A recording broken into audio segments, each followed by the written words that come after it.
जाना तो यहीं पर एक ठी भजन के बोल बा रामचंद्र बड़ी बारीकी बात फंसता है। झूलनी के नगम रे हेराई गए सखिया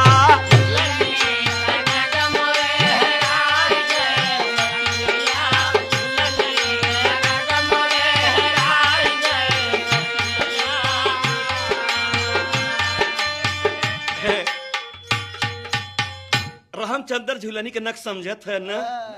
जैसे शरीर बा ये झूलनिया झूलता, लेकिन एकरे अंदर के जो नग बा जब नग बड़ी बारीकी चीज बता दा, नग आत्मा परमात्मा ईश्वर अंश जीव अविनाशी अविनाशी ई चक्कर हिया फंसी बा और देखवैयन के आंखी फूटता